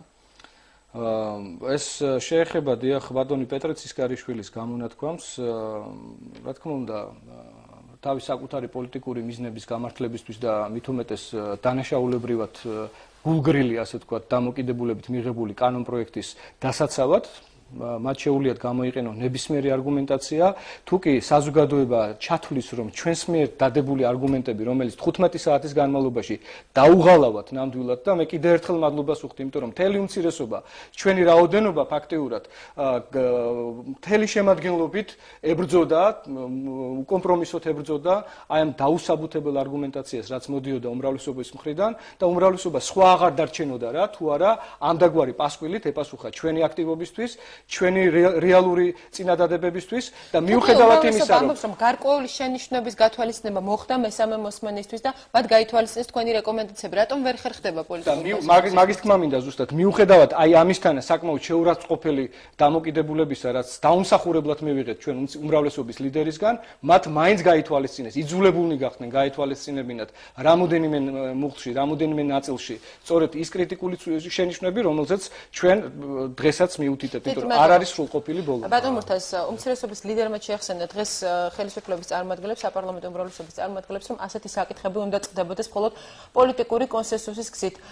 რა პოლიტიკურ კონსენსუსზე შეიძლება იყოს საუბარი იმ შემთხვევაში, როდესაც საპარლამენტო ოპოზიცია პროტესტის ნიშნად დატოვა ამ საკითხის მეორე მოსმენით განხილვის დროს სხდომათა დარბაზი და საპარლამენტო უმრავლესობის ერთი წევრის კენჭისყრაზე წავიდა წინააღმდეგი. მიუხედავად იმისა, რომ საპარლამენტო ოპოზიცია, თქვათ, გაემიჯნა კენჭისყრის პროცესს და ეს გავიდა დარბაზიდან, ეს არ ნიშნავს იმას, რომ მათი, თქვათ, მართლაც ჯერ მინდა აღნიშნო, რომ მართლაც სერიოზული დებატები იყო ორი დღის განმავლობაში პარლამენტში და მიუხედავად იმისა, რომ მათ დატოვეს დარბაზი, გარკვეული მათი კვალი დარჩა დარბაზში და გარკვეული ეს, თქვათ, მათი, ეს, თქვათ, ჭიდილის თუგნებავთ ჩვენთან ოპონირების ვთქვათ, იარები ამ კანონპროექტს ეთყობა, ესე ვთქვათ, გარკვეული შენიშვნები მართლაც გავიზიარეთ, მაგრამ ჩვენ ვერ გავიზიარეთ და არ გავიზიარეთ მათი მოსაზრება იმასთან დაკავშირებით, რომ ეს ცვლილებები ემსახურება რეპრესიებს, ჩვენ არ და ვერ გავიზიარებთ იმ მოსაზრებას, რომ ეს ცვლილებები არის რაღაც დემოკრატიაში უკან გადადგმული ნაბიჯები, ესე ნამდვილად არ არის. ჩვენ გვაქვს ჩვენი არგუმენტები, მათ შორის უმრავლესობის გუნდის ერთი წევრიც იყო წინააღმდეგებად. ეს იმას ნიშნავს, რომ პრობლემა მე რა ამაში არაფერი, ასე ვთქვათ, საგანგაშო არ არის. არიან ადამიანები, რომლებსაც აქვს განსხვავებული აზრი, ამაში ტრაგედიას არ ხედავ და მე მიმაჩნია, რომ მე არ მგონია, რომ საკმაოდ მწავედ კრიტიკული იყო, მან უბრალოდ თავისი მოსაზრება გამოთქვა. ეხლა რაც შეეხება ზოგადად იმას, თუ რამდენად, ასე ვთქვათ, შეაფასა ბატონმა დიმიტრიმ პასუხი უწოდა, ეს ვთქვათ, ბატონ პეტრე ცისკარიშვილის გამონათქვას, მე მინდა გითხრათ, რომ არაფერი აქ ამგვარი არ იყო, ადამიანმა გამოთქვა თავისი მოსაზრება, რაც შეეხება პასუხებს და ვთქვათ, ჩვენ არა ვართ განებივრებული თქვენგან თუ ამ შემთხვევაში გულისხმობ არასაპარლამენტო ოპოზიციას ქათინაურებით, ბატონ დიმიტრი, ეს ჩვეულებრივი პოლიტიკური პროცესია, როდესაც ორივე მხარე გამოთქვამს თავის მოსაზრებას, შეიძლება ეს მოსაზრება იყოს გარკვეულწილად ხისტი ფორმით გამოთქმული, მაგრამ ეს არ ნიშნავს იმას, რომ ეს არის მიუღებელი, სწორედ ასთა სხვადასხვა ასთა გაზიარება, ვთქვათ, გამოთქმა უნდა ხდებოდეს მათ შორის და პირველ რიგში პარლამენტში და ეს ორი დღე ჩვენ სწორედ ამას ვადევნეთ თვალი, მაგრამ მიუხედავად იმისა, რომ მათ მიაჩნიათ, რომ მათი არგუმენტები არის მყარი, ჩვენ მიგვაჩნია, რომ ჩვენი არგუმენტები არის გაცილებით უფრო მყარი და ამდენად ჩვენ ვრჩებით ჩვენ მოსაზრებას. ბატონ დიმიტრი, და ბოლოს შეკითხვა, საქართველოს პრეზიდენტი დაესწრება დებატებს საქართველოს პარლამენტში, როგორ ემზადება და რა კითხვების დასმას აპირებს პრეზიდენტისთვის საპარლამენტო ოპოზიცია? კითხვებთან დაკავშირებული საკითხი მოდით ღიად დავტოვოთ, ამ თემაზე არ ვისაუბრებ, ერთს ვიტყვი მხოლოდ რომ ჩვენთვის პირველ რიგში ძალიან მნიშვნელოვანია თუ რა ფორმატში წარემართება და ამაზე მოგვიწევს ხვალმსჯელობა, ვინაიდან ჩვენ გვახსოვს წინა დებატებზე ჩვენ არ მოგვეცა შესაძლებლობა რომ პირდაპირ დებატში შემოსულიყავით პრეზიდენტთან, მან თქვა თავისი სიტყვა, რომელიც დაკავშირებული იყო რაღაც საანგარიშო პერიოდთან, დარწმუნებული ვარ რომ დღეს ამ საანგარიშო პერიოდზე საუბარი აღარ იქნება და საინტერესოა თუ რა ფორმატში იქნება მსჯელობა და საუბარი. Რა თქმა უნდა, მე როგორც ადამიანის უფლებათა დაცვის კომიტეტის თავმჯდომარის მოადგილეს, მაქვს ძალიან ბევრი საკითხი დაკავშირებული პირველ რიგში პენიტენციურ სისტემასთან, დაკავშირებული პირველ რიგში იმ დისკრეციებთან, რომელიც მიმართულია ხოლმე ამა თუ იმ პირთა შეწყალების საკითხთან დაკავშირებით, რაც დღესაც აქილევსის ქუსლად რჩება საზოგადოებისთვის და პასუხგაუცემელია ძალიან ბევრი საკითხი და მე შევეცდები წყობრი სისტემით ჩამოვაყალიბო ყველა ის საკითხი, რასაც საზოგადოებას და თქვენს ალბათ იხილავთ შევეცდებით.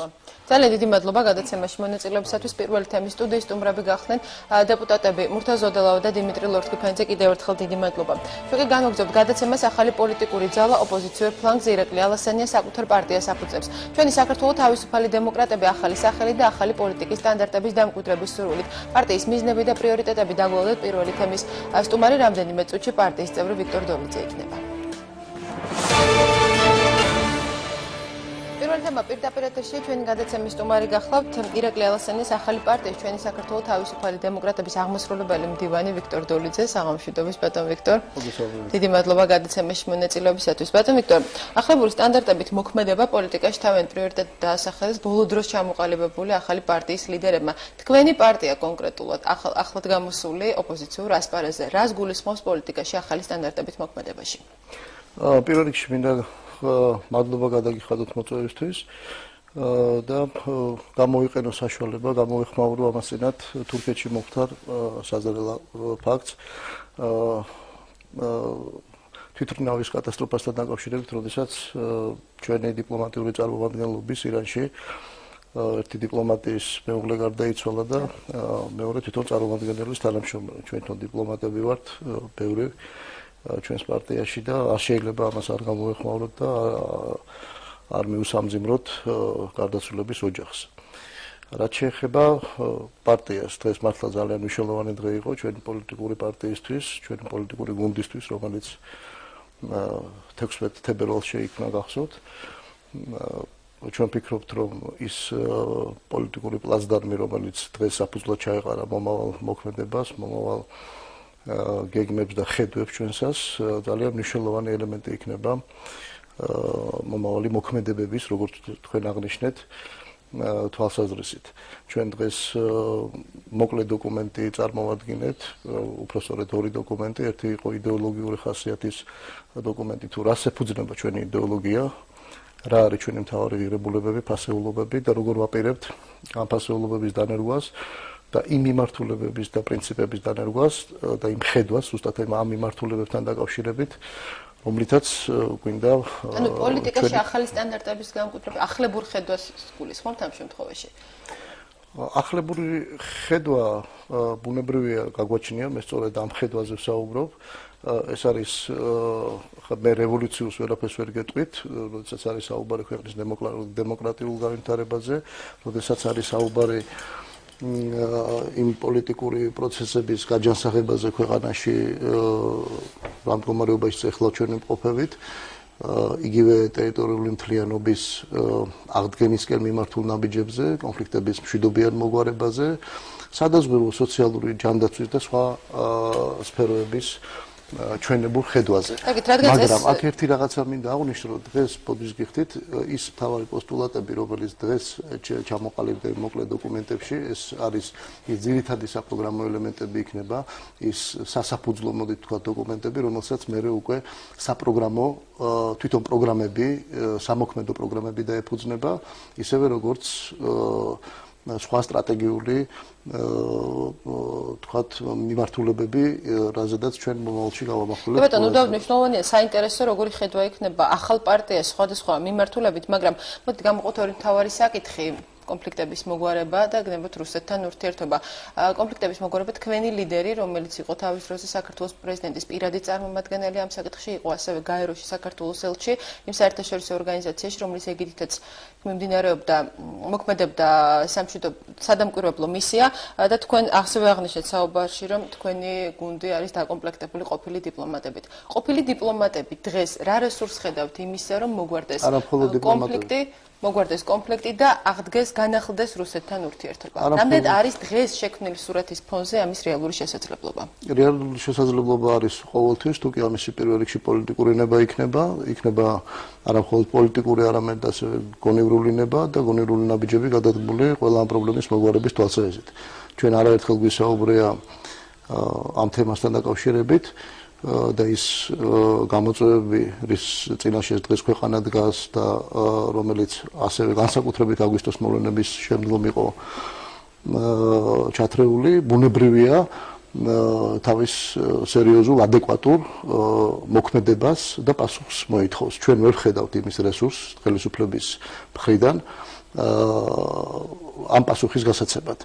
ჩვენ როდესაც ვსაუბრობთ კონფლიქტების მოგვარების თვალსაზრისით იმ საკითხებზე, როგორიც არის პირდაპირ დიალოგი აფხაზურ და ოსურ მხარეებთან, ჩვენ როდესაც ვსაუბრობთ რუსეთთან დიალოგის დაწყებაზე, ჩვენ როდესაც ვსაუბრობთ არაღიარების პოლიტიკის გაძლიერებაზე და აქედან გამომდინარე საერთაშორისო კომპონენტების მაქსიმალურად ჩართვაზე, მათ შორის კონფლიქტურ რეგიონებში მონიტორინგის თვალსაზრისით ჩვენ ამის რესურსს დღევანდელ ხელისუფლებაში სამწუხაროდ ვერ ხედავთ. რაც შეეხება ჩვენ გუნდს, ძალიან რთულია რაღაცა პროგნოზების გაკეთება წინასწარ. ჩვენ არ ვაკეთებთ არანაირ პროგნოზებს, ჩვენ წინასწარ არ უსწრებთ არანაირ მოვლენებს. ჩვენ გვაქვს ჩვენი ხედვა, ამ ხედვებზე დაფუძნებული ჩვენი ის საპროგრამო მიმართულებები, რომელიც თუ კი ხელისუფლებაში მოვედით, ბუნებრივია ვიმოქმედებთ და პირველ რიგში საზოგადოებასთან შეთანხმებით იქნება და ნებისმიერი საპროგრამო ელემენტი, სხვათაშორისად ძალიან მნიშვნელოვანი მომენტია, მოვფიქრობ. გავლილი იქნება რეგიონებში, თვითონ დედაქალაქში და საზოგადოების თანამონაწილეობით, ისევე როგორც არასამთავრობო ორგანიზაციების, აკადემიური წრეების და სხვა, რაც დღეს სამწუხაროდ არ ხდება ხელისუფლების მიერ და ერთპიროვნული და არაკოორდინირებული გადაწყვეტილებები არავითარ შემთხვევაში არ იქნება მიღებული. ამან ქვეყანა ძალიან რთულ ვითარებამდე მიიღო. თქვენ გაქვთ რესურსი იმისათვის, რომ რუსეთთან ურთიერთობა აღდგეს, პოლიტიკური ნება ახსენეთ. რამდენად საკმარისია ამისათვის პოლიტიკური ნება და საკმარისია კი ამისათვის პოლიტიკური ნების არსებობა საქართველოში? პოლიტიკური ნება, მე მარტო პოლიტიკური ნება არ მიხსენებია, მე ვახსენე გონივრული ნაბიჯების გადადგმა და გონივრული პოლიტიკის გატარება. გონივრული პოლიტიკა არ არის მაშინ, როდესაც კარგა ხნის ქრონოლოგიურად დაგეგმილ პოლიტიკურ თუ სამხედრო პროვოკაციაში იძულებული ხდები თუ არაიძულებით, მაგრამ საკუთარი ნებით ებმევი. მაშინ, როდესაც მივდივართ ამ შედეგებამდე. ბუნებრივია, ეხლა უკვე არანაირი პოლიტიკური ნება აღარ ეყოფა, თუნდაც ამ კონფლიქტების მშვიდობიან მოგვარებას არსებული ხელისუფლების პირობებში. იმიტომ რომ მე ძალიან მეჭვმეპარება დღეს კონდეს ხელისუფლებას იმის რესურსი, თუნდაც აფხაზებს, ოსებს და რა თქმა უნდა რუსებს კონკრეტულ საკითხებთან დაკავშირებით და შედეგზე ორიენტირებული დიალოგის საშუალება კონდეს. გადავიდეთ შიდა პოლიტიკურ საკითხებზე, პრიორიტეტულ მიმართულებებად დასახელდა მიზანზე ორიენტირებული და შედეგზე გათვლილი საპროტესტო აქციები, ხელისუფლებასა და ოპოზიციას შორის მოლაპარაკებათა პროცესის დაწყება, ამ პროცესში საერთაშორისო ორგანიზაციების ჩართვა და მიღებული შეთანხმებების გარანტიების დაცვა. ეს სქემა არ არის ახალი, მე რამდენიც მახსოვს, თქვენი გუნდის ლიდერმა ის ადრეც გააკეთა ამის შესახებ განცხადება. ამის განხორციელება როგორ წარმოუდგენია უკვე ახალ პარტიას? ნუ თქვენ ახლა თვითონ უპასუხებთ ჩემ კითხვას, ეს არ არის ნამდვილად ახალი. თქვენ გახსოვთ თვითონ დიალოგთან როგორ წარმოუდგენია ამის განხორციელება პარტიას, პროცესი?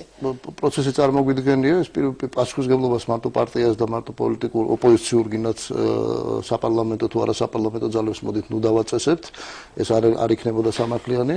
პასუხისმგებლობა სერიოზული ეკისრება პირველ რიგში ხელისუფლებას, გამომდინარე იქიდან რომ ნებისმიერი საკითხი მოლაპარაკებებისთვის და კიდევ ერთხელ ვაცხადებ, რომ ჩვენ ამისათვის მზათა ვართ, თუნდაც ხელისუფლებასთან, თუნდაც მიუხედავად იმ სერიოზული უნდობლობისა და გაჩერებული ბზარისა ხელისუფლებასა და საზოგადოებას შორის, ხელისუფლებასა და ოპოზიციას შორის, რომ გავაგრძელოთ ეს მოლაპარაკების პროცესი და დებატები. თქვენ ბრძანეთ, რომ მხოლოდ ერთ მხარეს ოპოზიციას ამ შემთხვევაში ვერ დავაკისრებთ პასუხისმგებლობას. იმაზე, რომ ამ ხნის განმავლობაში მოლაპარაკება ვერ შედგა და შედეგზე ორიენტირებული დიალოგის შედეგი ვერ დავინახეთ, ესეც ამაშიც ალბათ ვერ დავაკისრებთ პასუხისმგებლობას და ერთ მხარეს, მხოლოდ ამ შემთხვევაში ვერც ხელისუფლებას და ვერც ოპოზიციას. თქვენ ამბობთ, რომ მზად ხართ დიალოგისთვის, ასევე მზად ყოფნას ყოველ შემთხვევაში საჯაროდ ამ განცხადებები ადასტურებს, რომ მზადყოფნას გამოთქვამს ხელისუფლებას, მაგრამ პროცესი არ ჩანს. პროცესი არ ჩანს, იმიტომ რომ უნდობლობის ფაქტორი არის ძალიან დიდი და ეს ბზარი უნდობლობის საზოგადოებას და ხელისუფლებას შორის, ისევე როგორც ოპოზიციას შორის არის ძალიან დიდი. ჩვენ როდესაც ვაუბრობდით დიალოგზე, ჩვენ მივიღეთ ზურა აბაშიძე მაგალითად და გახსოვთ მისი ცების ფაქტები. ჩვენ როდესაც საუბრობდით დიალოგზე და მოლაპარაკების მზაობაზე, ჩვენ ვერ ვნახეთ ვერც ერთი ელემენტი ხელისუფლების მიერ გადადგმული ნაბიჯისა, რომელიც გულისხმობს მაგალითად პოლიციის და თვითონ სამართალდამცავი ორგანოების დეპოლიტიზაციას და ჩაურევლობას πολιτიკურ საკითხებში. ჩვენ ვერ ვნახეთ პირიქით ეს გამგარდა. ეს არის ერთგვარი წინაპირობა თქვენი მხრიდან წამოყენებული, რაც უნდა შეასრულოს ხელისუფლება. ეს არის წინაპირობა. ჩვენ არანაირ წინაპირობაზე თქვენ გახსოვთ არ საუბრობდით, უპირობო დიალოგზე ვიყავით მზად, ეხლაც გეუბნებით რომ ვართ მზად, მაგრამ თუ გნებავთ რომ იყოს შედეგზე ორიენტირებული დიალოგი, თუ გნებავთ რომ რაიმე შედეგი, კონკრეტული შედეგი გამოვიღოთ ჩვენ, მაშინ უნდა მოხდეს შეჯერება საკითხებისა. ის საკითხები თუნდაც რომელსაც ხელისუფლება ჩვენ გვთავაზობთ, მაშინ არაფერი ცუდი არ არის. ამასთან დაკავშირებით რომ ცოტა ადრეც დაწყებულიყო მოლაპარაკებები და მე ეს არაერთხელ განმეცხადებია, იქნებოდა ძალიან კარგი. ევროკავშირის მე კიდევ ერთხელ ვიმეორებ სამოძებნო პოლიტიკის სამოქმედო გეგმის ფარგლებში ანალოგიური საკითხები მოთხოვნილი იყო უკვე კარგი ხნის 2006 წელს მოვაწერეთ თუ არ მეშლება ნოემბერში თუ დეკემბერში ხელი სამოქმედო გეგმას. მას შემდეგ ნამდვილად ქონა ხელისუფლებას ამისი საშუალება, მაგრამ პოლიტიკური ნება არ ქონია. აქამდეც რო დაწყებულიყო ჩვენ ამ პოლიტიკურ ჩიხამდე და ამ პოლიტიკურ კრიზისამდე არ შევიდოდით. მე ღრმათ ვარ ამაში დარწმუნებული. პლუს ამას მე მგონი ის 6 პუნქტიანი გეგმა, რომელიც გაერთიანებულმა ოპოზიციამ დიალოგის რეჟიმში წარმოადგინა, საკმაოდ მიზანშეწონილია, სულ ცოტა და ამას ჭირდება ერთგვარი გარემოს ჩამოყალიბება, რომელიც დიალოგს შეუწყობს. გეგმისას ხელისუფლების შეფასებით ქონდა უფრო ულტიმატუმის ფორმა ვიდრე პირობის. ვისი მხრიდან ხელისუფლების თუ ოპოზიციის? ხელისუფლების მხრიდან იყო ესეთი შეფასება, რომ 6 პუნქტიანი გეგმა, რომელიც თქვენ ახსენეთ, პირველ პუნქტს, სადაც იყო საუბარი პრეზიდენტის გადადგომასა და ვადამდელი საპარლამენტო საპრეზიდენტო არჩევნების უპირობო დანიშვნაზე, ქონდა უფრო ულტიმატუმის ფორმა ვიდრე ჩანდა მოლაპარაკების არც ერთი ულტიმატუმი არასდროს ხელისუფლებისთვის არ წარმოგვიდგენია. ჩვენ უბრალოდ საუბრობთ ჩვენ მზადყოფნაზე, რათა ეს სერიოზული შიდა პოლიტიკური კრიზისი მოგვარდეს კონსტიტუციის ფარგლებში, მოგვარდეს მშვიდობიანად, მოგვარდეს რაც შეიძლება კონსტრუქციულად, იმიტომ რომ ჩვენი ინტერესი უპირველეს ყოვლისა წარმოადგენს, ჩვენს ინტერესს წარმოადგენს ის, რომ ეს ქვეყანა ერთხელ და სამუდამოდ უნდა დადგეს დემოკრატიული განვითარების გზაზე. ამისი ძალიან კარგი და სერიოზული რესურსები ხელიდან გაშვებულია სამწუხაროდ უკვე, იმიტომ რომ მე ვფიქრობ, რომ სააკაშვილს რომ და მის ხელისუფლებას რომ ქონდა ამგვარი რესურსი არავის არ ქონია დამოუკიდებლობის დღიდან მე 90-იანი წლების შემდგომ პერიოდს გულისხმობ ბუნებრივია და არ იქნა გამოყენებული, მაგრამ ერთხელ და სამუდამოდ ამას უნდა მივაღწიოთ ჩვენ. ეს ძალიან სერიოზულია ქვეყნის როგორც შიდა განვითარებისათვის და შიდა გამოწვევების პასუხისათვის, ასევე თუნდაც გარე გამოწვევებისათვის და გარე საფრთხეების რესურსი. ბოდის კითხეთ, რომ შიდა დემოკრატიული პროცესების დაწყების გარეშე საქართველოში ჩვენ ვერ გავუკლავდებით ვერც ერთ საფრთხეს და სრულფასოვან ჩვენ ევროატლანტიკურ თუ ევროპულ სრულ ინტეგრაციას ევროპულ და ევროატლანტიკურ სივრცეში ნამდვილად ვერ მოახდენთ. ბატონო ვიქტორ, რესურსი და შანსი იმისა, რომ ხელისუფლება დაეთანხმებია დიალოგზე და ხელისუფლება წამოსულიყო გარკვეულ დათმობებზე. ქონდა თუ არა ამ ხნის განმავლობაში ოპოზიციას? არის საპარლამენტო ოპოზიციას, რომელიც 9 აპრილიდან მართავდა მასშტაბურ აქციებს და ამ აქციებში იყავით თქვენც ჩართული. რა თქმა უნდა, ქონდა და გამოვიყენეთ კიდევაც ის რესურსი. მე გახსოვთ ალბათ თავიდან მოსამზადებლად ვერაფერი შედეგი სამწუხაროდ და კიდევ ერთხელ ამბობ, რომ ეს იყო უბრალოდ არაადეკვატური დამოკიდებულება, არასწორი და შემდგომ უკვე რეპრესიული მანქანების გაგრძელება, გაძლიერება, მოდი ვთქვათ, რაც ვფიქრობ რეალობას წარმოადგენს და არა ის, რომ კონსტრუქციულად წამოსულიყო ხელისუფლება. ასაკებია ხელისუფლებას აკისრებთ თქვენ გარკვეულ პასუხისმგებლობას და ხელისუფლებას ადანაშაულებთ უშედეგობაში, მაგრამ იყო თუ არა გარკვეულწილად შედეგის ვერ მიღების მიზეზი ის, რომ ოპოზიციის მიერ არჩეული ტაქტიკა, მის მიერ არჩეული გზა ანგნებავთ მეთოდები მოქმედების აღმოჩნდა არასწორი? მე ამას არ ვიტყოდი და გავიხსენებდი 9 აპრილს, გავიხსენებდი 26 მაისს და ვფიქრობ ამ დღეებში საქართველოს საზოგადოებამ სერიოზულად დააფიქსირა თავისი პროტესტი, თავისი განწყობა იმ არა დემოკრატიული პროცესების მიმართ, რომელიც ქვეყანაში მიმდინარეობს. ეს არის აბსოლუტურად ჯანსაღი, აბსოლუტურად სწორი. მე ხლა არც სტადიონის თქვათ სკამების დათვლაზე არ დავწვრილმანდები და არც თქვათ 9 აპრილს მოსული ხალხის 150,000 იყვნენ თუ 20,000, ამაზე საუბარი მე მგონი ზედმეტია, 2,000-იც რო იყოს, იმასაც უნდა უსმინო და გაითვალისწინო შეხედულებები, მაგრამ ეს იყო ძალიან სერიოზული სიგნალი. მე ვფიქრობ ხელისუფლებისათვის და ამგვარი აქციები და საზოგადოების ამგვარი მხარდაჭერა ბუნებრივია, ხელშეუწყობს თვითონ მოლაპარაკების პროცესის სერიოზულ დამოკიდებულებამდე მისვლას ხელისუფლების მხრიდან. თუმცა ჩვენი პარტია და ჩვენ ეს ბოლო პერიოდში არაერთხელ გამოიცხადებია პერმანენტულ აქციებში უკვე მონაწილეობას არ ღებულობს, მაგრამ თუნდაც ეს ხომ არ მოვიდეთ იმაზე, რომ ის მეთოდიკა, ის ტაქტიკა, რითიც მოქმედებდა ამ ხნის განმავლობაში არ იყო სწორი. არა, მე ამას არ დავეთანხმებოდი. უკვე თქვენ გახსოვთ ალბათ, 3 თვეა ამ რეჟიმში მიმდინარეობს გაერთიანებული ოპოზიციის მოქმედება. ის რომ უკვე მეტიც არის მართალი გზანდებით, თუმცა ის რომ ხა ჩვენი პარტია პერმანენტულ აქციებში აღარ მონაწილეობს და რაღაც მხოლოდ თემატური აქციებით შემოვიფარგლებით, მაგალითად სასამართლოსთან. ანუ ეს იქნება თქვენი ალიანსის მიერ თუ თქვენი პარტიის მიერ ორგანიზებული აქციები. ჩვენ ალიანსის რეჟიმში ძალიან სერიოზულად თანამშრომლობთ, ძალიან მჭიდროდ, ბუნებრივია, ნებისმიერ საკითხთან, ნებისმიერ აქციასთან თუ მოლაპარაკებასთან თუ არ მოლაპარაკებასთან დაკავშირებით ჩვენ მართავთ კონსულტაციებს. და რა თქმა უნდა, პირველ რიგში ამგვარი კონსულტაციები აქამდე ირაკლი ალასანიას პოლიტიკური გუნდის ფარგლებში იხილებოდა, ეხლა უკვე პარტიის თავისუფალი დემოკრატების პარტიის ფარგლებში განიხილება. რაც შეეხება თვითონ აქციებში მონაწილეობას, კიდევ ერთხელ მინდა გავიმეორო, ჩვენ ვფიქრობთ, რომ თემატურ აქციებს ნამდვილად აქვს მნიშვნელობა, ნამდვილად აქვს გამოძახილი და ნამდვილად აქვს ერთგვარი ზურგი, თუნდაც საზოგადოების მხრიდან იგივე მიმოლაპარაკების მაგიდის უფრო შედეგზე ორიენტირებულობასთან და მიზეზში ანუ ეს არის თქვენი ალიანსის, თქვენი კონკრეტული პარტიის არჩევანი და თქვენ ამ შემთხვევაში თქვენი მიზნისკენ მიზნისთვის მისაღწევ საშუალებას აღარ უთანხმეთ სხვა არასაპარლამენტო ოპოზიციურ ძალებს. ჩვენი არჩევანი არის კონსტრუქციული კონსტიტუციის ფარგლებში და კონსტიტუციის ჩარჩოებში პოლიტიკური პროცესის წარმართვა და რაც ყველაზე მთავარია ამ ურთულესი პოლიტიკური კრიზისიდან გამოსავლის ძიება დიალოგის მოლაპარაკებების და მშვიდობიანი გზებით. ეს არის ჩვენი მიზეზი და მიზანი ბოდიშით.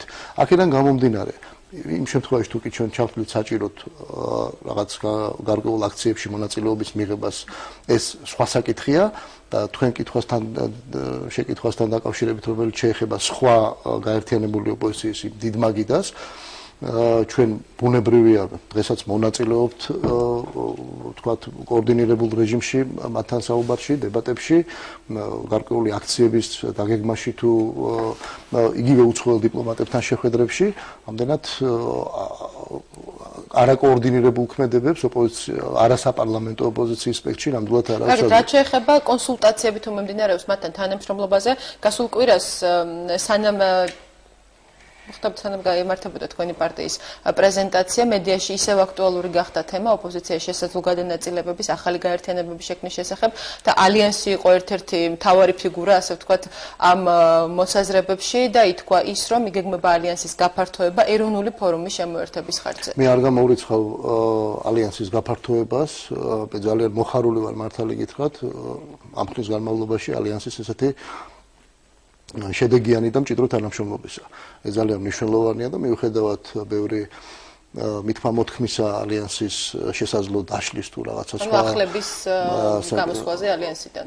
ამაზეც იყო საუბარი მედიაში გავრცელებულ მოსაზრებებზე. ზუსტად რა, მიუხედავად ამგვარი მithმა-მოთქმისა, არამედ საფუძველი ამისი არ არსებობდა, არ არსებობს მინდა გითხრათ, უფრო მეტიც არ გამოურიცხავთ გაფართოებას, რაც შეეხება ეროვნულ ფორუმს თუ კიდე სხვა ძალებს, ჩვენ როგორც მოგახსენეთ საკმაოდ მჭიდროდ თანამშრომლობთ მათთან და არც მომავალ გაფართოებას გამოურიცხავთ. თუმცა ამ ეტაპზე და ერთი გუნდის და ალიანსში არის 3 პარტია.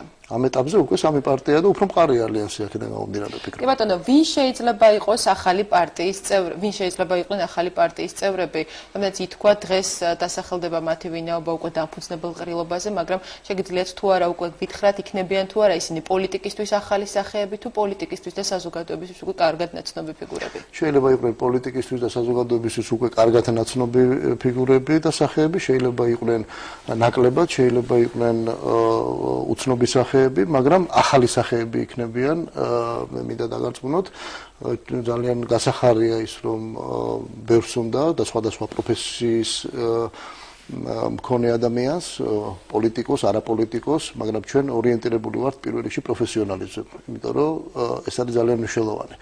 ნებისმიერ სფეროში ჩვენ როგორც მოგახსენეთ ვაპირებთ საპროგრამო ელემენტების მკვეთრად ჩამოყალიბებას და ჩვენი საზოგადოებისთვის შეთავაზებას და ამის გაკეთება პროფესიონალების გარეშე გამორიცხულია. ანუ იქნებიან თუ არა თქვენს რიგებში ის ადამიანები, ის პოლიტიკური ფიგურები, რომლებიც არიან ცნობილი როგორც არასაპარლამენტო ოპოზიციის ლიდერები დღეს.